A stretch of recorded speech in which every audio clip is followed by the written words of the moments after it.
Bocah diterkam buaya saat bermain di kolong rumah.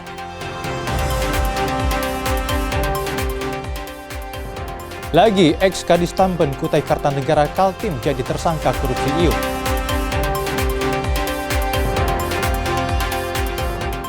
Respons antrian kendaraan mulai banyak di SPBU, DPRD dan Polda Kalbar minta warga tak panik terkait BBM. Takjil unik perpaduan es alpukat dan durian jadi buruan warga Banjarmasin untuk berbuka.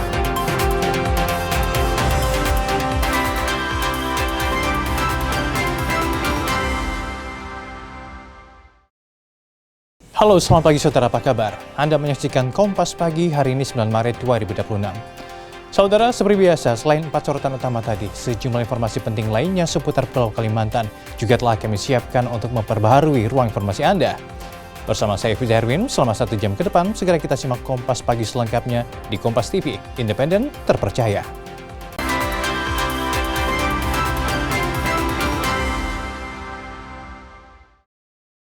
Kita menuju ke sorotan yang pertama. Saudara, seorang anak laki-laki berusia 12 tahun menjadi korban serangan buaya saat bermain di bawah kolong rumah bersama teman-temannya. Akibat kejadian tersebut, korban mengalami luka serius. Inilah detik-detik saat seorang anak laki-laki berusia 12 tahun menjadi korban serangan buaya saat dievakuasi oleh keluarga korban. Peristiwa mengerikan itu terjadi di Jalan Marta Dinata RT 8 Kelurahan Loktuan, Bontang Utara, Kota Bontang, Kalimantan Timur pada 28 Februari lalu. Peristiwa bermula saat korban dan teman-temannya bermain di kolong rumah. Tiba-tiba seekor buaya muncul dan langsung menerkam korban. Hewan buas tersebut bahkan sempat menyeret dan menenggelamkan korban ke dalam air. Seorang warga yang mengetahui kejadian itu nekat menyeburkan diri melawan buaya dengan memukul kepala buaya menggunakan benda tumpul hingga buaya melepas gigitannya. Korban yang alami luka gigitan serius di sekujur badan akhirnya selamat dan langsung dilarikan ke rumah sakit PKT untuk mendapat perawatan medis. Pada waktu itu, anak-anak beserta teman-temannya sedang bermain di bawah kolong rumah. Pada saat itu datang buaya dan tidak lama kemudian menggigit daripada salah satu anak-anak tersebut. Kemudian teman-temannya yang lain berteriak-teriak minta tolong. Kemudian ada saksi yang dari atas jembatan mendengar dan melihat, kemudian dia berupaya menyelamatkan anak tersebut dengan memukul kepala buaya dengan sebuah kayu. Pasca peristiwa ini, warga yang tinggal di tepi laut atau rawa diminta selalu waspada agar peristiwa serupa tidak terulang. Rijal Mustafa, Jasmine Japar, Kompas TV, Bontang, Kalimantan Timur. Sorotan lainnya, saudara, seorang pria pengepul besi tua di Bongan Kutai Barat, Kalimantan Timur menjadi korban pembunuhan. Jenazah korban ditemukan di sebuah kebun sawit.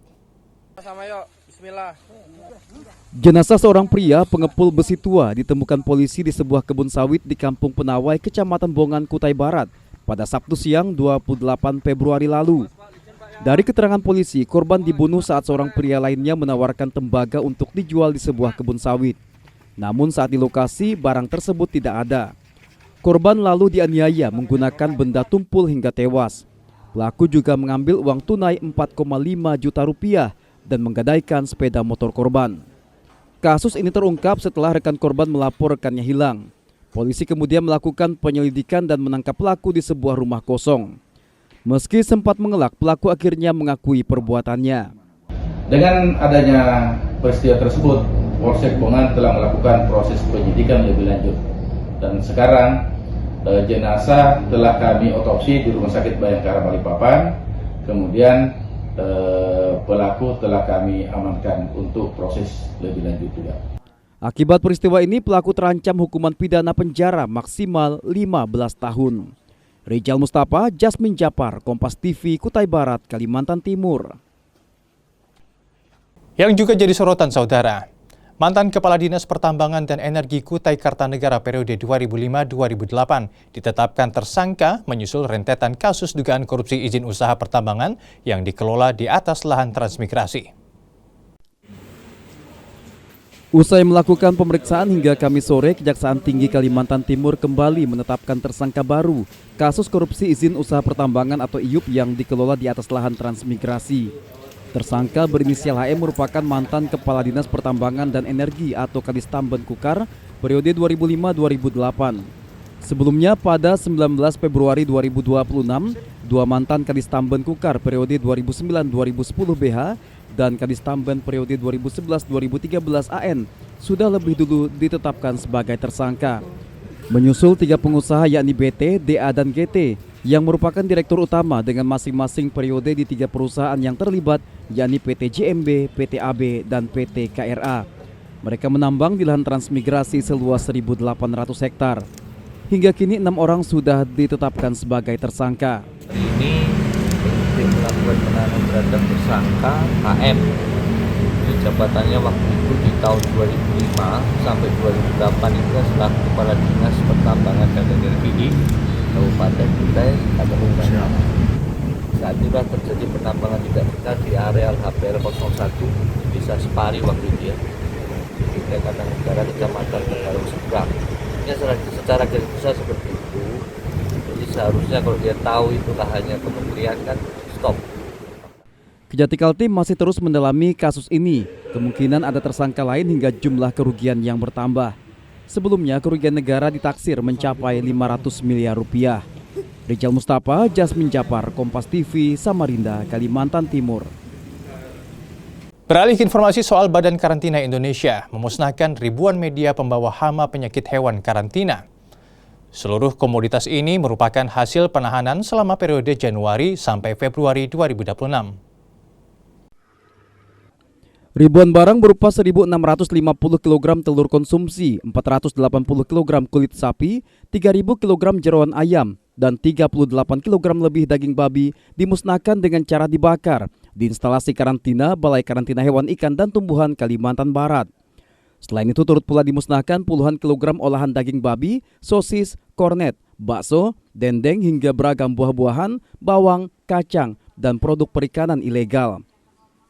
Seluruh komoditas ini hasil penahanan selama periode Januari sampai Februari 2026, baik yang berasal dari Pulau Jawa maupun luar negeri terutama Malaysia, melalui pintu masuk pelabuhan, bandara, atau pos lintas batas negara.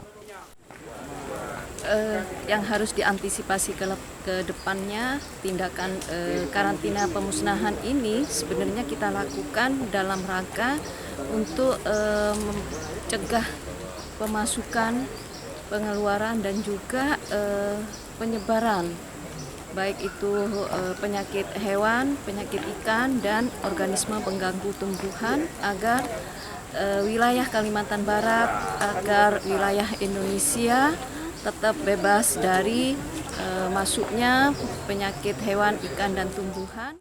Selain pemusnahan barang sitaan berbahaya dan tidak memiliki persyaratan izin dokumen resmi, turut diserahkan pula sejumlah hasil tangkapan berbagai jenis satwa liar dilindungi ke Balai Konservasi Sumber Daya Alam, seperti 7 ekor burung cucak hijau dan 2 ekor burung kolibri. Sebelumnya kami hadir di sini mengapresiasi ya bersama dengan BKHIT Karantina Indonesia terkait dengan kegiatan yang biasa kami lakukan bersama terutama di daerah Pelabuhan Bikora.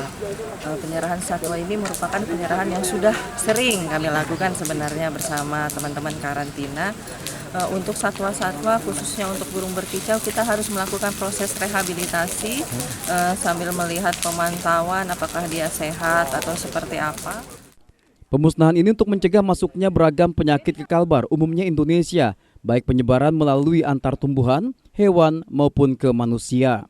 Dion Setiawan, Kompas TV, Kuburaya, Kalimantan Barat. Informasi lainnya, saudara, kasus oli palsu yang ditemukan di Kabupaten Kuburaya pada Juni 2025 lalu kini memasuki tahap 2. Polda Kalimantan Barat memastikan akan terus mengawal kasus ini secara transparan. Berkas kasus tersebut sudah dinyatakan lengkap oleh Jaksa Penuntut Umum pada 23 Februari 2026 dengan tersangka berinisial EN yang dikenakan Undang-Undang Perlindungan Konsumen dengan ancaman pidana penjara 5 tahun. Dalam waktu dekat, kasus tersebut akan naik ke tahap 2 dengan agenda penyerahan barang bukti dan tersangka. Direktur Reserse Kriminal Khusus Polda Kalbar menyebut, lamanya proses ini dikarenakan banyaknya saksi yang diperiksa, serta menunggu hasil laboratorium pengujian oli. Sementara untuk tersangka saat ini tidak ditahan. 23 Februari 2026, perkara dinyatakan lengkap oleh JPU. Artinya kami berkomitmen di dalam menangani perkara dugaan oli palsu ini. Dan dalam waktu dekat kami akan berkoordinasi dengan rekan PCU untuk tahap 2 dalam rangka penyerahan tersangka dan barang bukti. Angin kencang terjang Pasar Ramadan Barito, Kuala. Informasi ini selengkapnya akan kami hadirkan usai jeda.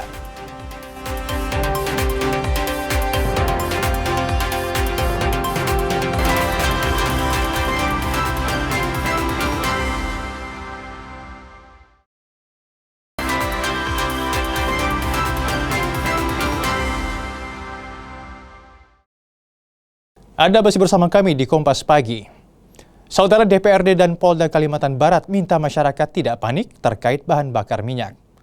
Warga juga diminta tidak melakukan penimbunan.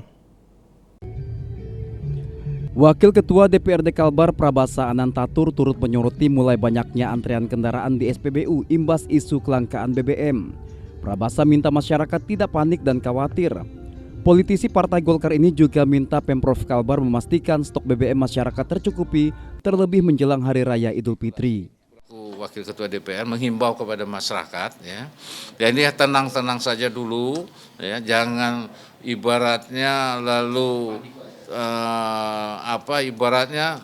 emosional dengan antri ataupun malah menampung ya, permasalahan jadi masalah lagi ya mengambil ke BBM. Jadi mudah-mudahan ini cepat reda, kita percayakan kepada pemerintah kita. Sementara itu, Direktur Reserse Kriminal Khusus Polda Kalbar Kombes Pol Burhanuddin bilang, pemerintah tentu sudah mengantisipasi dan mengatur ketersediaan BBM sehingga masyarakat tidak perlu panik. Selain itu, jika ditemukan adanya upaya penimbunan, maka polisi akan menindak pelakunya. Kepada Polres jajaran, Polsek, rekan Babin Katimnas untuk menghimbau kepada masyarakat untuk tidak panik buying, yang insya Allah pemerintah kita sudah punya strategi, sudah punya cara, dan sudah ada solusi untuk pemenuhan BBM terutama di wilayah Kalimantan Barat. Sebelumnya, pemerintah pusat lewat Menteri ESDM mengumumkan ketersediaan bahan bakar minyak di Indonesia hanya bertahan 25 hari di tengah memanasnya konflik Amerika-Israel versus Iran. Samsul Hardi, Kompas TV, Pontianak, Kalimantan Barat. Berita selanjutnya, Saudara. Keikutsertaan Indonesia dalam Koalisi Perdamaian Dunia atau Board of Peace menjadi sorotan tajam dalam aksi Kamisan yang digelar di Tugu 0 km Banjarbaru, Kalimantan Selatan pada Kamis sore 5 Maret. Dalam aksi ke-22 ini, Saudara, para peserta menyuarakan keraguan atas peran diplomasi Indonesia di tengah konflik global yang masih berkecamuk. Dengan atribut serba hitam dan poster berisi tuntutan keadilan, peserta aksi Kamisan kembali memadati kawasan Tugu 0 km Banjarbaru. Fokus utama kali ini adalah mengkritik posisi Indonesia dalam koalisi Board of Peace. Keikutsertaan tersebut dinilai kontradiktif dengan realita konflik di Timur Tengah yang terus memakan korban jiwa. Peserta aksi menilai koalisi tersebut seolah membiarkan tindakan genosida tetap terjadi tanpa tekanan diplomasi yang nyata. Aksi ini juga menjadi bentuk solidaritas terhadap aksi Kamisan di depan Istana Negara Jakarta yang telah bertahan hingga 900 kali sejak tahun 2007. Terus juga mengangkat tentang Board of Peace. Perjuangan aksi Kamisan dikaitkan konteksnya dengan keadilan yang hari ini malah dipecundangi dengan pilihan politik, pilihan koalisi perdamaian yang dimana Indonesia masuk ke Board of Peace yang malah memperparah, dan kita malah sengaja terlihat diam, sengaja terlihat membiarkan terhadap genosida yang terjadi. Kehadiran para aktivis ini pun menarik perhatian warga yang sedang bersantai di sekitar Tugu. Meski banyak yang awalnya asing dengan gerakan ini, mereka mulai memahami isu kemanusiaan yang diangkat melalui orasi-orasi terbuka. Ada aksi Kamisan? Mau jalan aja. Mau jalan aja. Ben dari mana? Dari Dari Martapura. Oh, dari Martapura. Sebelumnya tahu aksi Kamisan loh, Mbak? Belum. Baru tahu pas kesini. Selain isu global, aksi Kamisan di Banjarbaru juga konsisten mengawal kasus-kasus pelanggaran HAM di daerah, termasuk tragedi kematian mahasiswi yang melibatkan oknum polisi. Massa bertekad akan terus turun ke jalan hingga negara benar-benar hadir memberikan keadilan bagi para korban. Nabila Ceva, Kompas TV, Banjarbaru, Kalimantan Selatan. Saudara, setelah sempat khawatir dengan kondisi lantai ruang kelas SDN Sungai Lulut 3 yang melengkung pasca terendam banjir, pemerintah Kota Banjarmasin memastikan akan melakukan rehabilitasi total tahun 2026 ini. Perbaikan menjadi prioritas utama guna menjamin keamanan dan kenyamanan siswa saat belajar. Harapan para siswa dan guru di SDN Sungai Lulut 3 untuk memiliki ruang kelas yang layak akhirnya menemui titik terang. Usai meninjau langsung kondisi bangunan yang rusak akibat terendam banjir selama 1 bulan penuh, Kepala Dinas Pendidikan Kota Banjarmasin memastikan perbaikan akan segera direalisasikan. Tak hanya sekadar memperbaiki lantai yang melengkung, Dinas Pendidikan juga berkoordinasi dengan Dinas PUPR untuk melakukan normalisasi sungai di sekitar sekolah. Langkah ini diambil agar drainase berfungsi optimal dan mencegah terjadinya genangan air dalam waktu lama di masa mendatang. Proses perencanaan dan pengerjaan fisik dipastikan akan berjalan dalam tahun anggaran yang sama. Yang kita jadikan usulan prioritas permohonan ke Dinas PUPR untuk normalisasi sungai di depan sekolahnya gitu, karena berkaitan dengan durasi atau masa waktu genangan agar cepat turun. Nah, kemudian terkait dengan dampak bangunan terhadap banjir, itu ada yang lantainya yang agak melengkung. Tahun ini kita anggarkan untuk rehab ruang kelas. Kepastian perbaikan ini menjadi angin segar bagi para siswa yang sebelumnya merasa was-was jika sewaktu-waktu lantai kayu di kelas mereka ambles saat aktivitas belajar berlangsung. Kalau pindah yang makin ke bawah lantainya, mohon supaya diperbaiki lantainya. Supaya lebih nyaman belajar gitu. Sekarang takut lagi kalau pindah lantainya turun ke bawah. SDN Sungai Lulut 3 sendiri masuk dalam daftar 32 sekolah di Banjarmasin yang mendapat jatah rehabilitasi tahun ini. Pemkot berharap dengan perbaikan ini tidak ada lagi kendala infrastruktur yang menghambat kualitas pendidikan di kota Seribu Sungai. Saida Aisyah, Kompas TV, Banjarmasin, Kalimantan Selatan. Kita ke informasi mengenai DPD Golkar Kalimantan Barat akan menggelar musyawarah daerah. Salah satu agenda musda yakni memilih Ketua DPD Golkar Kalbar yang baru. Musda DPD Golkar Kalbar akan digelar dari 7 hingga 8 Maret 2026. Selain pemilihan Ketua DPD Golkar Kalbar, Musda juga membahas target dan program ke depan. Sekretaris DPD Golkar Kalbar, Prabasa Anantatur bilang, seluruh kader memiliki kesempatan yang sama untuk mencalonkan diri, sehingga demokrasi yang tertanam di Partai Golkar tetap terjaga. Konsolidasi partai juga menjadi agenda dalam Musda ke-11 tersebut. Hari ini saya bisa menjawab karena ada surat resmi sudah dari DPP Partai Golkar mengatakan bahwa Musda Partai Golkar itu dilaksanakan tanggal 7 Maret. Jadi 3 hari, dari tanggal 6 ke tanggal 7, tanggal 8. Ya. Nah, kami namakan Musda Partai Golkar ini, Musda Golkar ini riang gembira. Musda Golkar kali ini mudah-mudahan dengan riang gembira karena dalam suasana bulan suci Ramadan. Seluruh persiapan Musda telah rampung dan akan ada 3 pengurus pusat hadir yang juga menteri di Kabinet Merah Putih. Sudah panjang lebar bahwasannya sudah turun surat persetujuan dari DPP. Nah, kami akan menyampaikan secara singkat tentang persiapan yang sudah dilaksanakan dalam rangka menuju Musda ke-11 Partai Golkar.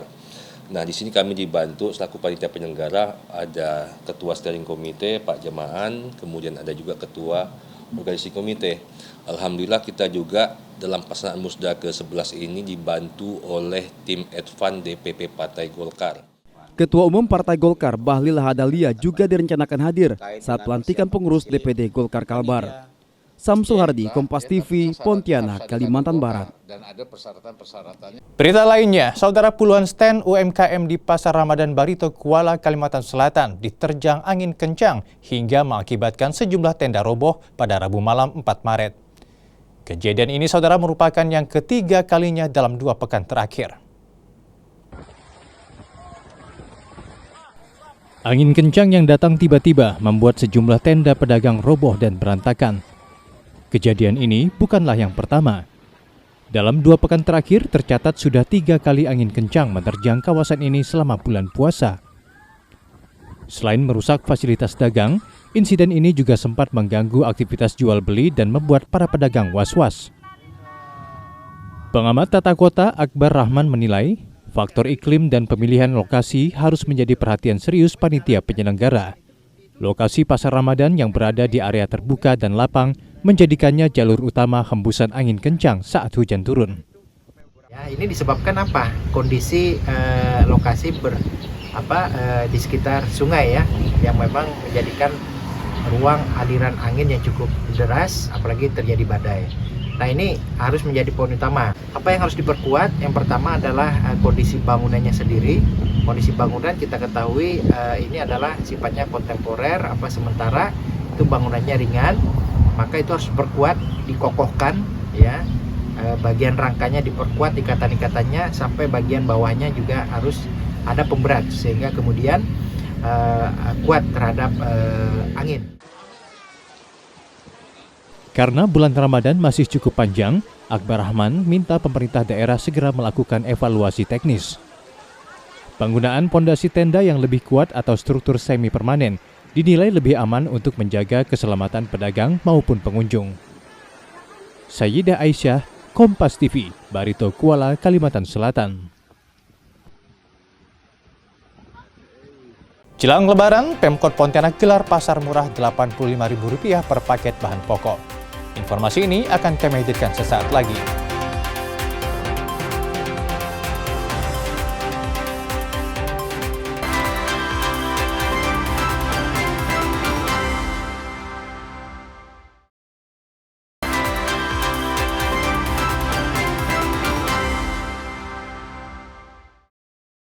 Terima kasih Anda masih menyaksikan Kompas Pagi. Saudara, menyambut Hari Raya Idul Fitri 1447 Hijriah, pemerintah Kota Pontianak menggelar operasi pasar murah di 6 kantor kecamatan. Dalam pasar murah ini, saudara, paket bahan pokok seperti beras, gula, dan minyak goreng dijual Rp85.000. Operasi pasar murah ini dimulai sejak 2 Maret dan akan berlangsung hingga 10 Maret. Operasi pasar untuk mengendalikan daya beli bahan pokok di pasaran. Adapun jumlah bahan pokok subsidi yang disiapkan sebanyak 8.850 paket. Setiap paket berisi barang premium berupa beras, minyak goreng, dan gula yang dijual dengan harga kupon senilai Rp85.000. Selain itu, ada pula 10 butir telur seharga Rp13.000. Masyarakat yang berbelanja diminta wajib menyediakan kantong sendiri dan diperbolehkan membeli 1 paket saja. Operasi pasar murah hanya melayani warga yang membawa kartu identitas sesuai domisili tempat tinggal. Semangatnya adalah membantu daya beli masyarakat, membantu daya beli sehingga dengan asumsi kalau daya belinya terjangkau mereka dapat memenuhi kebutuhan pokoknya seperti beras, gula pasir, sabun minyak dengan jumlah yang tentu saja terbatas sesuai dengan kemampuan. Dengan itu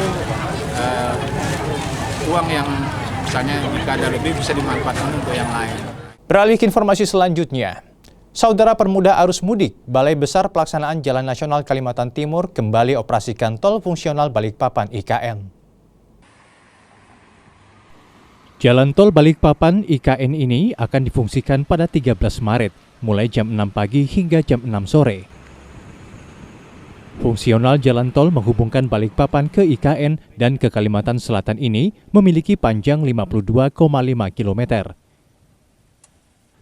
Yang berbeda dari tahun lalu, BBPJN Kaltim kali ini operasikan 2 pintu tol, yakni pintu tol Manggar dan pintu tol seksi 1B yang bisa diakses melalui Jalan Ring Road Balikpapan. Guna menjaga keselamatan saat berkendara, yang perlu diperhatikan yakni kecepatan maksimal pengemudi 60 km dan kendaraan golongan 1 non-bus dan truk. Sampai tanggal 29 Maret 2026, nanti kita akan fungsionalkan dengan panjang 52,5 km. Lalu mudah-mudahan nanti dengan akses tol ini mempermudah masyarakat di Balikpapan, Kalimantan Timur, itu bisa menuju akses Kalimantan Selatan dan juga ke IKN. Dari Kalimantan Selatan, Saudara, di tengah eskalasi konflik global yang kian memanas, anggota Komisi 3 DPR RI Rikwanto mengingatkan pentingnya nilai-nilai persatuan kepada masyarakat Kota Banjarbaru. Hal ini, Saudara, agar masyarakat tidak mudah terpecah belah oleh provokasi isu dunia serta mampu menyikapi dampak ekonomi global secara bijak. Nilai-nilai kebangsaan kembali ditekankan sebagai benteng pertahanan masyarakat dalam menyikapi dinamika global saat ini. Dalam sosialisasi yang digelar di Banjarbaru pada Kamis siang 5 Maret, anggota DPR RI Rikwanto menyoroti ketegangan antara Amerika Serikat, Israel versus Iran yang kian meruncing. Meski Indonesia tidak terlibat secara militer, konflik tersebut dinilai tetap berpotensi memberikan efek domino terhadap kondisi dalam negeri, terutama pada sektor ekonomi, ketersediaan energi hingga pendidikan. Karena itu pemahaman terhadap 4 pilar kebangsaan yakni Pancasila, UUD 1945, NKRI, dan Bhinneka Tunggal Ika harus terus diperdalam oleh setiap lapisan masyarakat. Degradasinya derajatnya beda-beda. Nah, ini harus diantisipasi oleh bangsa Indonesia, oleh pemerintah, oleh DPR, oleh siapapun di Indonesia agar tidak menjadi orang yang terhempas, orang yang jadi rugi gara-gara tidak mengikuti perkembangan yang ada. Bagi warga, pembahasan mengenai kondisi global yang dihubungkan dengan nilai Pancasila menjadi pengingat penting. Masyarakat diharapkan tidak mudah termakan isu atau narasi yang dapat merusak harmonisasi di lingkungan sekitar. Bahwasanya kita dapat wawasan dari apa yang diberikan oleh Bapak Rikwanto masalah Pancasila dan nasionalisme supaya warga masyarakat kita tuh tidak berpecah belah. Maka kita bisa memahami sekali dan juga kita bisa menyampaikan kepada warga-warga nanti. Penguatan semangat nasionalisme ini diharapkan terus tersampaikan secara bertautan antar warga, sehingga persatuan di tingkat lokal tetap terjaga meski dunia tengah dilanda ketidakpastian. Nabila Ceva, Kompas TV, Banjarbaru, Kalimantan Selatan. Saudara, kerinduan 130 warga binaan Lembaga Pemasyarakatan Kelas 2A Banjarmasin untuk berkumpul bersama keluarga di bulan Ramadan akhirnya terobati. Pihak lapas memfasilitasi pertemuan khusus lewat kegiatan buka puasa bersama di dalam area lapas. Suasana hangat dan penuh haru menyelimuti lapas Kelas 2A Banjarmasin pada Kamis sore. 130 warga binaan tampak duduk berlesehan bersama anak dan istri mereka untuk menanti detik-detik waktu berbuka puasa.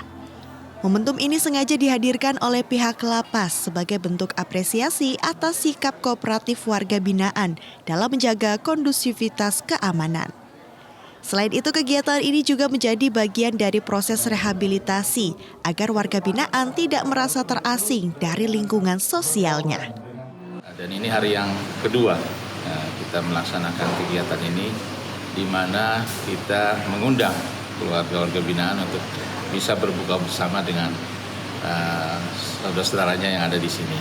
Ya, kita berkeyakinan bahwa kerjasama yang baik itu harus dari petugas warga binaan dan juga masyarakat, dalam hal ini keluarga warga binaan, ya, sehingga mereka bisa menjalani ibadahnya di bulan suci dan menjalani masa pidananya dengan lebih tenang di dalam. Bagi warga binaan, kesempatan bertemu keluarga tanpa sekat pembatas ini menjadi dukungan psikologis yang sangat besar.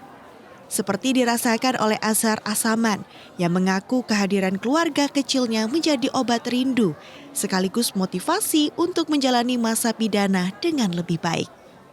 Oh, senang sekali Pak, senang sekali rasanya. Kenapa?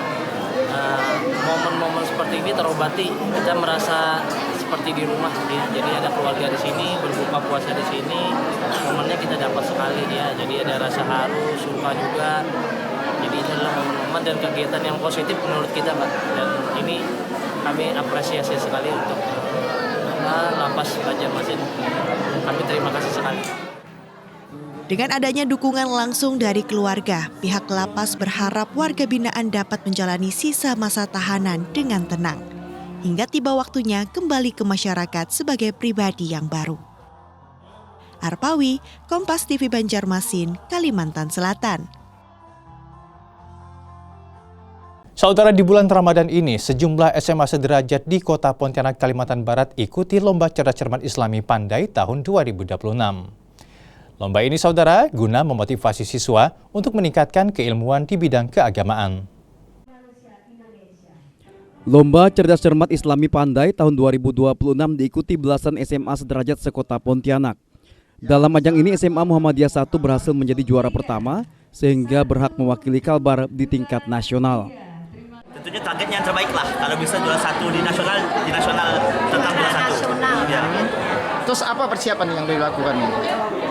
Untuk yang tadi atau yang tadi dengan kalau yang akan datang lomba yang tadi, jujur tidak ada persiapan. Gitu ya? Ya, tidak ada persiapan.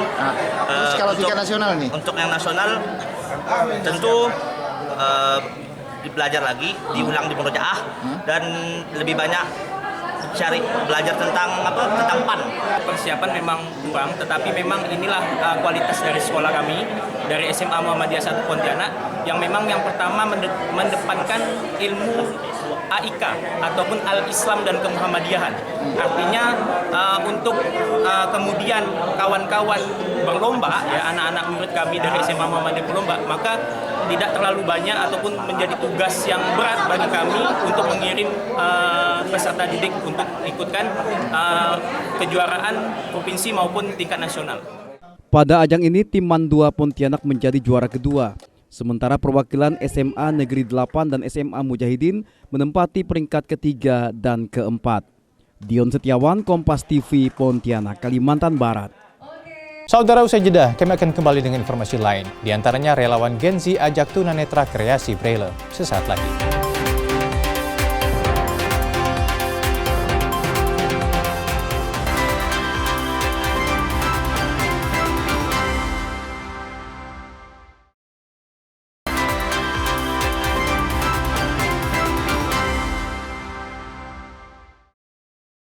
Terima kasih Anda masih setia bersama kami. Saudara, sekelompok relawan Gen Z di Pontianak, Kalimantan Barat memanfaatkan waktu menjelang buka puasa dengan berbagi dan belajar bersama anak-anak tunanetra melalui kreasi papan nama Braille. Kegiatan positif ini, saudara, sekaligus mengenalkan bahasa Braille kepada para relawan. Suasana hangat terlihat di salah satu panti asuhan tunanetra di Pontianak. Sejumlah relawan Gen Z dari komunitas WARMS mengisi waktu ngabuburit dengan permainan interaktif, serta mendampingi anak-anak tunanetra membuat papan nama kamar menggunakan huruf Braille. Dalam kegiatan ini, anak-anak tunanetra bersama para relawan menyusun titik-titik Braille yang mewakili huruf alfabet. Papan nama tersebut kemudian dihias dengan berbagai ornamen agar terlihat menarik sebelum ditempelkan di depan kamar masing-masing. Tak hanya menjadi sarana kreativitas, kegiatan ini juga menjadi momen belajar bagi para relawan.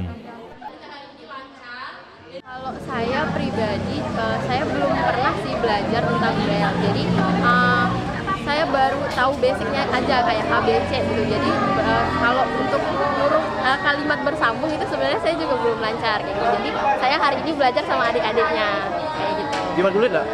Sulit, kalau menurut saya sulit banget karena itu polanya titik dan itu dia seperti gabungan, jadi tuh kalau untuk membacanya kalau menurut saya sulit banget, jadi luar biasa sekali untuk teman-teman dan adik-adik netra. Dan huruf alfabet sama huruf hijaiyah untuk Al-Quran itu berbeda. Salah satu relawan yang ikut berpartisipasi mengaku sengaja ikut karena ingin berinteraksi dan belajar langsung dari anak-anak tunanetra tentang bahasa Braille. Pengen banget ketemu sama anak tunanetra dan alhamdulillahnya WARMS ini ngadain volunteer ketemu sama anak-anak tunanetra. Jadi kesempatan saya untuk ikut acara ini karena saya pengen banget belajar dari mereka kayak bahasa-bahasa mereka, karena kan bahasa mereka sangat susah. Jadi saya mulai juga belajar. Nempel-nempel itu juga ada pola-polanya. Jadi mereka ngejelasin pola-polanya, nempelinnya gimana. Bagi pengurus panti, kehadiran para relawan menjadi dukungan moral yang sangat berarti bagi anak-anak yang tinggal di panti. Terlebih di bulan Ramadan, kegiatan sosial seperti ini memberikan semangat dan kebersamaan bagi mereka. Alhamdulillah kami selaku pengurus merasa sangat senang, merasa terbantu karena masih ada kepedulian terhadap anak-anak kami di sini, terutama di bulan suci Ramadan ini. Memang biasanya di bulan Ramadan ini banyak komunitas-komunitas yang menghubungi kami untuk berbagi berbuka puasa bersama dengan anak-anak di sini. Salah satunya tahun ini termasuk dari Worms Community ini. Alhamdulillah, mudah-mudahan bermanfaat bagi anak-anak kami. Kegiatan ngabuburit ini kemudian ditutup dengan buka puasa bersama dan sholat maghrib berjamaah. Suci Lucinda, Kompas TV, Pontianak, Kalimantan Barat. Kita ke informasi seputar kuliner. Saudara, demam takjil viral tengah melanda warga kota Banjarbaru, Kalimantan Selatan. Di antara yang paling dicari adalah kue tradisional Bikang Lumer, buatan seorang perajin rumahan di kawasan Guntung Manggis. Kesibukan luar biasa terlihat di dapur rumah Dwi, seorang perajin kue di Gang Kenari, Jalan Guntung Manggis, Banjarbaru.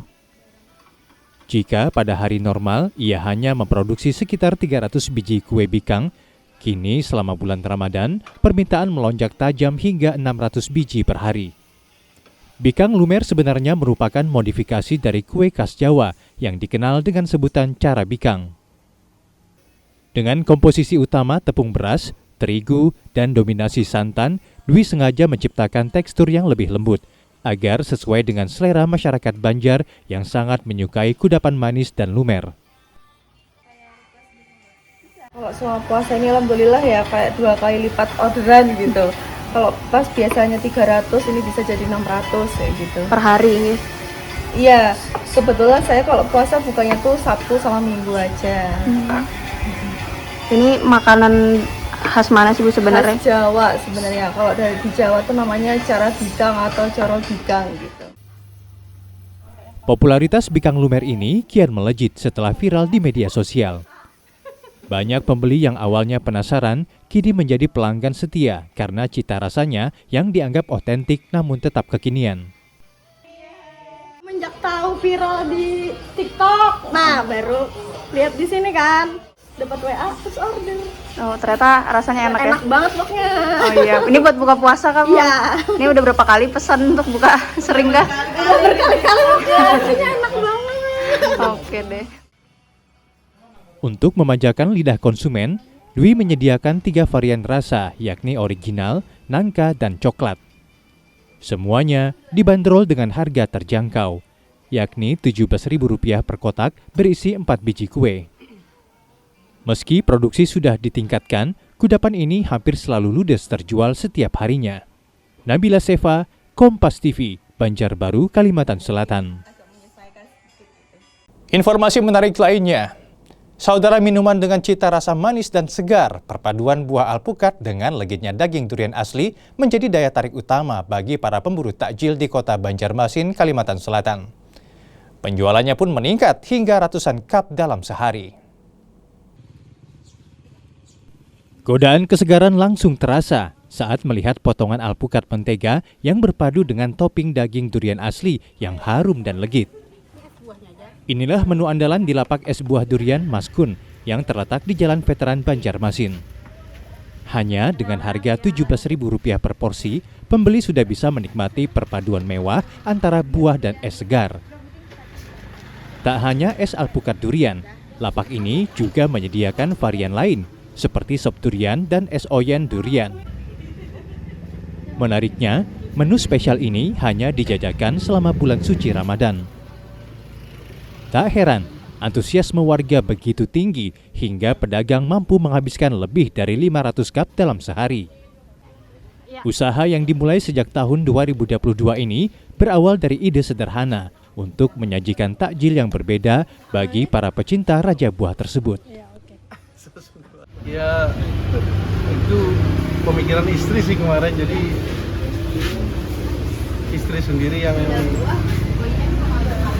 terinspirasi seperti itu, jadi dibikin berbeda, ada es buah, ada kondimennya pepaya, semangka, bungka batu, tapi kalau alpukat khusus agar-agar, alpukat sama kelapa. Jadi awalnya mulanya coba-coba aja ya Mas? Coba-coba Mbak, benar, coba-coba. Bagi para pembeli, perpaduan rasa gurih alpukat dan manisnya durian menjadi sensasi tersendiri yang jarang ditemui pada penjual es buah biasa. Kalau sebelumnya sering beli di sini juga, tapi itu direkomendasikan sama teman. Es yang ada duriannya. Es ada yang duriannya ya? Suka durian. Suka durian. Ya. Bagi Anda yang tidak menyukai durian, penjual tetap menyediakan varian es buah original dengan beragam isian buah segar lainnya. Lapak ini menjadi salah satu titik kuliner yang memperkaya pilihan takjil warga Banjarmasin di bulan puasa tahun ini. Sayyidah Aisyah, Kompas TV, Banjarmasin, Kalimantan Selatan. Kompas Pagi masih akan kembali sesaat lagi. Tetaplah bersama kami.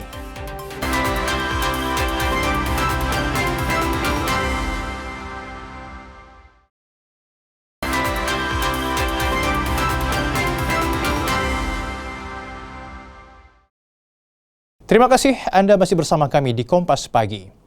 Saudara, bagi Anda yang tidak sempat menyaksikan sorotan utama Kompas Pagi hari ini, berikut kami hadirkan kembali informasinya untuk Anda. Inilah detik-detik saat seorang anak laki-laki berusia 12 tahun menjadi korban serangan buaya saat dievakuasi oleh keluarga korban.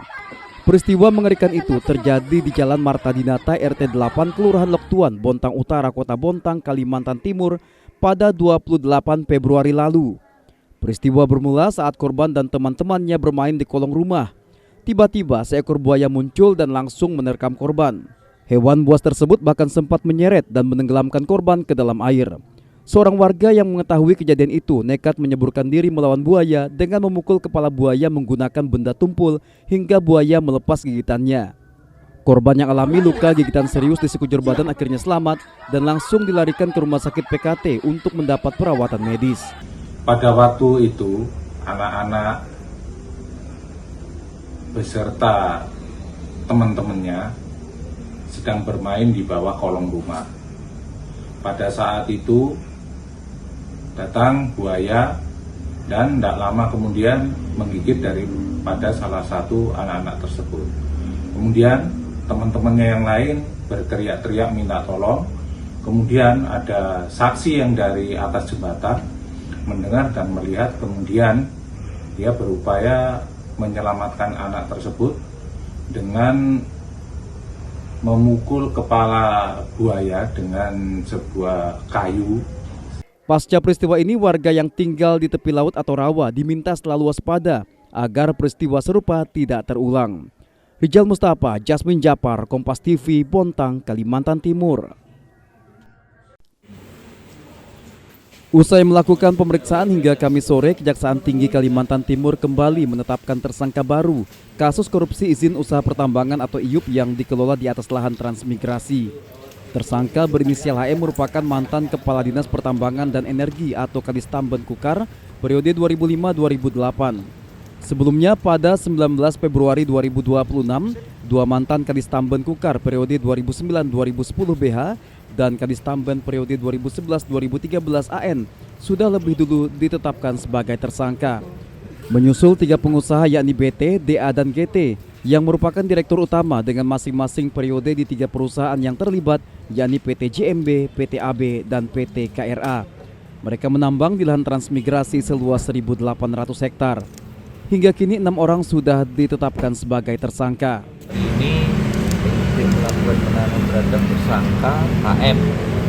Ini jabatannya waktu itu di tahun 2005 sampai 2008 itu selaku Kepala Dinas Pertambangan dan Energi Kabupaten Kutai Kartanegara. Saat itulah terjadi penambangan tidak benar di areal HPL 01 di Desa Separi waktu itu ya. Komite Kartanegara Kecamatan Tenggarong Seberang. Ya secara garis besar seperti itu. Jadi seharusnya kalau dia tahu itu hanya kementerian kan stop. Kejati Kaltim masih terus mendalami kasus ini. Kemungkinan ada tersangka lain hingga jumlah kerugian yang bertambah. Sebelumnya kerugian negara ditaksir mencapai 500 miliar rupiah. Rijal Mustafa, Jasmine Japar, Kompas TV, Samarinda, Kalimantan Timur. Wakil Ketua DPRD Kalbar Prabasa Anantatur turut menyoroti mulai banyaknya antrean kendaraan di SPBU imbas isu kelangkaan BBM. Prabasa minta masyarakat tidak panik dan khawatir. Politisi Partai Golkar ini juga minta Pemprov Kalbar memastikan stok BBM masyarakat tercukupi terlebih menjelang Hari Raya Idul Fitri. Wakil Ketua DPR menghimbau kepada masyarakat ya ini tenang-tenang saja dulu ya, jangan ibaratnya lalu emosional dengan antri ataupun malah menampung ya, permasalahan jadi masalah lagi ya mengambil ke BBM. Jadi mudah-mudahan ini cepat reda, kita percayakan kepada pemerintah kita. Sementara itu, Direktur Reserse Kriminal Khusus Polda Kalbar Kombes Pol Burhanuddin bilang, pemerintah tentu sudah mengantisipasi dan mengatur ketersediaan BBM sehingga masyarakat tidak perlu panik. Selain itu, jika ditemukan adanya upaya penimbunan, maka polisi akan menindak pelakunya. Kepada Polres jajaran, Polsek, rekan Babin Katimnas untuk menghimbau kepada masyarakat untuk tidak panik buying, yang insya Allah pemerintah kita sudah punya strategi, sudah punya cara, dan sudah ada solusi untuk pemenuhan BBM terutama di wilayah Kalimantan Barat. Sebelumnya, pemerintah pusat lewat Menteri ESDM mengumumkan ketersediaan bahan bakar minyak di Indonesia hanya bertahan 25 hari di tengah memanasnya konflik Amerika-Israel versus Iran. Samsul Hardi, Kompas TV, Pontianak, Kalimantan Barat. Godaan kesegaran langsung terasa saat melihat potongan alpukat mentega yang berpadu dengan topping daging durian asli yang harum dan legit. Inilah menu andalan di lapak es buah durian Mas Kun yang terletak di Jalan Veteran Banjarmasin. Hanya dengan harga Rp17.000 per porsi, pembeli sudah bisa menikmati perpaduan mewah antara buah dan es segar. Tak hanya es alpukat durian, lapak ini juga menyediakan varian lain seperti sop durian dan es oyen durian. Menariknya, menu spesial ini hanya dijajakan selama bulan suci Ramadan. Tak heran, antusiasme warga begitu tinggi hingga pedagang mampu menghabiskan lebih dari 500 cup dalam sehari. Usaha yang dimulai sejak tahun 2022 ini berawal dari ide sederhana untuk menyajikan takjil yang berbeda bagi para pecinta raja buah tersebut. Ya, itu pemikiran istri sih kemarin, jadi istri sendiri yang terinspirasi seperti itu, jadi dibikin berbeda, ada es buah, ada kondimennya pepaya, semangka, lungka batu, tapi kalau alpukat khusus agar-agar, alpukat sama kelapa. Jadi awalnya mulanya coba-coba aja ya Mas? Coba-coba, benar, coba-coba. Bagi para pembeli, perpaduan rasa gurih alpukat dan manisnya durian menjadi sensasi tersendiri yang jarang ditemui pada penjual es buah biasa. Di TikTok. Kalau tahun sebelumnya sering beli di sini juga, tapi itu direkomendasikan sama teman. Es yang ada duriannya. Es ada yang duriannya ya? Suka durian. Suka durian. Ya. Bagi Anda yang tidak menyukai durian, penjual tetap menyediakan varian es buah original dengan beragam isian buah segar lainnya. Lapak ini menjadi salah satu titik kuliner yang memperkaya pilihan takjil warga Banjarmasin di bulan puasa tahun ini. Sayyidah Aisyah, Kompas TV, Banjarmasin, Kalimantan Selatan. Dan saudara, informasi tadi sekaligus mengakhiri kebersamaan kita dalam Kompas pagi hari ini. Saya Fiza Herwin, mewakili kru yang bertugas mohon undur diri. Terima kasih atas perhatian Anda dan tetap terus saksikan Kompas Pagi hanya di Kompas TV, independen, terpercaya.